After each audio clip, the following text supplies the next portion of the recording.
You totally did. I was gonna tell you that. You look totally professional. So you did an amazing job. I was actually asking myself. I was like, he's such a good dancer. Like, oh, now you're just flattering me. Now you're just flattering me. No. I can tell you, I was a ballerina when I was younger, and you really look really good. Oh, thank you. Yes. Thank you. I'm not being flattering, although you really look good. I'm going to start my own business. A strip club for women.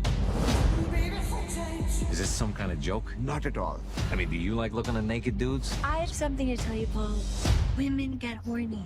Welcome to Chippendales. You need a choreographer, and I do enjoy a challenge. Hi, Murray. How are you? Hi, Rafa. I'm good. How are you doing? I'm doing fine. Congratulations and welcome to Chippendales. You are amazing in this show. Thank you. As well as you were in White Lotus, which was one of my favorite limited series from 2021. Oh, I'm glad. Thank you. You're welcome. And after you came from that hit series, now you're here with another very intense character, which is Nick DeNoia. And I wanted to know from you, what were your challenges to prepare yourself for this character, which is also based on a real person?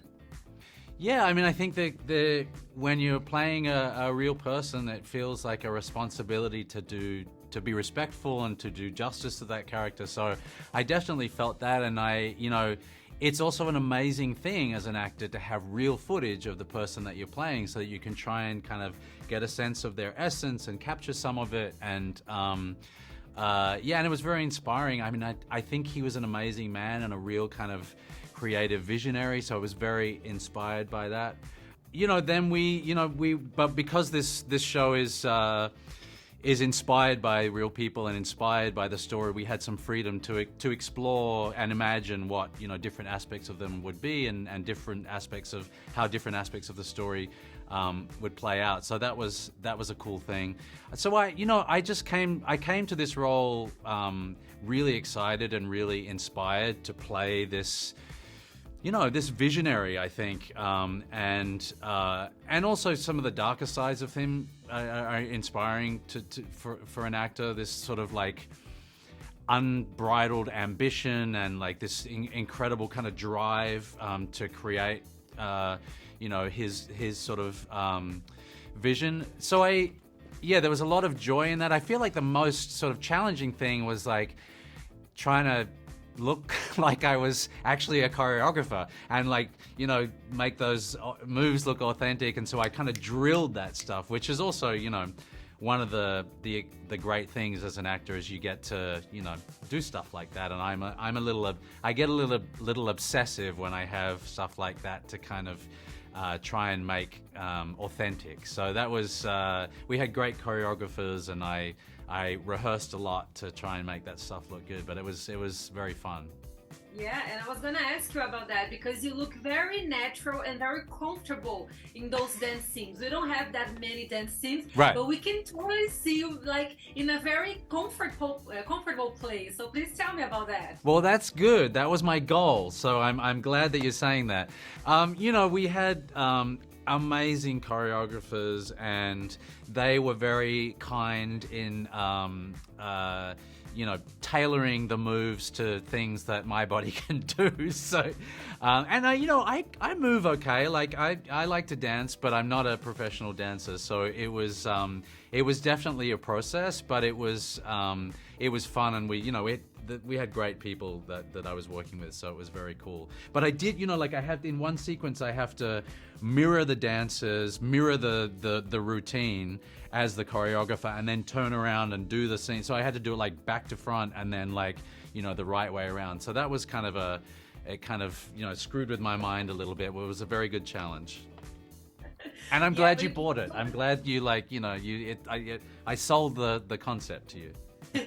You totally did. I was gonna tell you that. You look totally professional, so you did an amazing job. I was actually asking myself, I was like, he's such a good dancer. Like, now you're just flattering me. Now you're just flattering me. don't know. I can tell you, I was a ballerina when I was younger, and you really look really good. Oh, thank you. Yes. Thank you. I'm not being flattering, although you really look good. Thank you. And we have those fights between you and Kumail Nanjiani's character here. I love your dynamic. You two on screen are like on fire, and I wanted to know how was it building that dynamic with Kumail Nanjiani, because you two are on opposite sides all the time, right? Yeah, absolutely. I mean, it's a fantastic setup in this story. The drama, the tension between the rivalry between those two characters is so strong, and it's such a great thing to play. I mean, the drama is so clear in those scenes. Kumail is a wonderful person, and one of the joys of working on this was watching him transform, because he's known mostly for being more of a comedic actor, and he really, I mean, there's funny moments that in this show, but like he also really digs into the darkness of this character, and so that was really fantastic for me to watch. And he's a great, generous actor, so we really relished those scenes where we got to go head to head. It's they're dreamy kind of scenes as an actor, because it's you really you feel that kind of intensity, and it's fun to play, weirdly, that kind of sort of dark intensity. And Robert Siegel is the showrunner from the show. I really loved his work on Pam and Tommy, which was one of my favorite limited series from 2022. So how was it being able to work with him? He was really praised for his work on Pam and Tommy, and this is another sort of true crime TV show as well, right? Yeah, absolutely. Yeah, no, we were incredibly fortunate. It's an amazing team of people, and that was one of the things that was so exciting to me about coming on board for this job, because Pam and Tommy wasn't out at that point, but I know I had friends who worked on the show, and it looked like it was going to be amazing, and was amazing. And he's a great writer. So he worked with a team of writers who were also really super talented. So we were very fortunate to have great words to say. I mean, we didn't want to mess with the script a lot of the time, but he was also open to sort of collaborate a little bit on what we were, as we were going along, how we were feeling as characters, and what, how that was kind of evolving, and he shifted things as we moved along. I mean, you don't want to mess with what he does, most of the time, because it's so great, but there's a sort of fluidity with him as well, of what you're bringing, he'll then kind of shape what he's doing a little bit to kind of, so that everything comes together in a beautiful way. So it was a wonderful process with a group of very talented people. Oh, that's great. And I wanted to say that to you before we wrap. I really think you have a chance at the Emmys 2023. It will be amazing to see you running it once again, right? This time for the Chip and Dales. Welcome to Chip and Dales. So thank you very much, Maury. It was a huge pleasure to be able to talk to you. And once again, congratulations on this show. Thank you so much. A pleasure talking to you too. Thank you. Você e eu ficamos juntos? Ou então vamos pra guerra. Estão prontos pro melhor momento da vida! Não pode levar isso pro lado pessoal. São negócios.